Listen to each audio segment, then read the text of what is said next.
देश के करीब 50 लाख केंद्रीय सरकारी कर्मचारियों और 69 लाख पेंशनर्स के लिए एक बेहद बड़ी खबर सामने आ रही है। 8वें वेतन आयोग को लेकर लंबे समय से चल रहा इंतजार अब अपने अंतिम दौर में पहुंच चुका है। सबसे अहम बात यह है कि आयोग के पास कर्मचारियों और संगठनों से सुझाव भेजने की समय सीमा अब समाप्त हो चुकी है और अब शुरू हो चुका है सबसे महत्वपूर्ण चरण, इन सभी मांगों और सुझावों पर मंथन।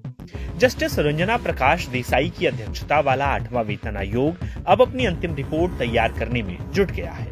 उम्मीद जताई जा रही है कि आयोग 2027 के केंद्रीय बजट से पहले अपनी सिफारिशें सरकार को सौंप सकता है। यदि ऐसा होता है तो अप्रैल 2027 से केंद्रीय कर्मचारियों की सैलरी, पेंशन और रिटायरमेंट बेनिफिट्स में बड़े बदलाव देखने को मिल सकते हैं। लेकिन इस बार सबसे ज्यादा चर्चा वेतन बढ़ोतरी की नहीं बल्कि ग्रेच्युटी को लेकर हो रही है। कर्मचारी संगठनों ने सरकार के सामने ऐसी मांग रखी है जिसने सभी का ध्यान अपनी ओर खींच लिया है। मांग है कि वर्तमान में 25 लाख रुपए की अधिकतम ग्रेच्युटी सीमा को बढ़ाकर सीधे 75 लाख रुपए कर दिया जाए। फिलहाल नियम यह है कि कम से कम 5 साल की सेवा पूरी करने वाले कर्मचारी को रिटायरमेंट या मृत्यु की स्थिति में ग्रेच्युटी का लाभ मिलता है और इसकी अधिकतम सीमा 25 लाख रुपए है। लेकिन कर्मचारियों का कहना है कि बढ़ती महंगाई, इलाज के बढ़ते खर्च और बदलती आर्थिक परिस्थितियों को देखते हुए यह सीमा अब पर्याप्त नहीं रह गई है। कर्मचारियों की सबसे बड़ी संस्था NCJCM ने मांग की है कि ग्रेच्युटी की अधिकतम सीमा 3 गुना बढ़ाकर 75 लाख रुपए की जाए। इतना ही नहीं, उन्होंने यह भी सुझाव दिया है कि ग्रेच्युटी की गणना में महीने के 30 दिनों की जगह 25 कार्य दिवस को आधार बनाया जाए, जिससे कर्मचारियों को अधिक लाभ मिल सके।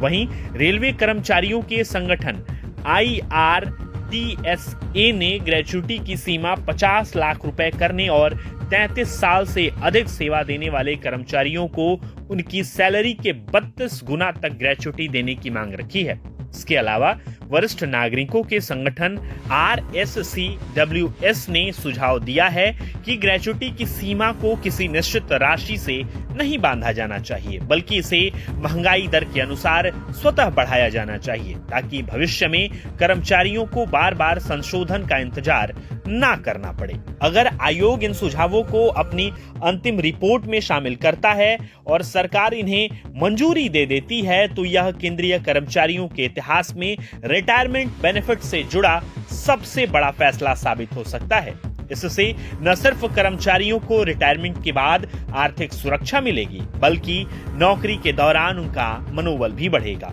हालांकि अंतिम फैसला सरकार के वित्तीय संसाधनों और बजट की स्थिति को ध्यान में रखकर ही लिया जाएगा। फिलहाल सभी की निगाहें 8वें वेतन आयोग की अंतिम रिपोर्ट पर टिकी हैं, जो आने वाले समय में लाखों कर्मचारियों और पेंशनर्स का भविष्य तय कर सकती हैं। अब सबसे बड़ा सवाल यही है, क्या सरकार वास्तव में ग्रेच्युटी की सीमा 25 लाख से बढ़ाकर 75 लाख रुपए करेगी? इसका जवाब आने वाले महीनों में साफ हो जाएगा।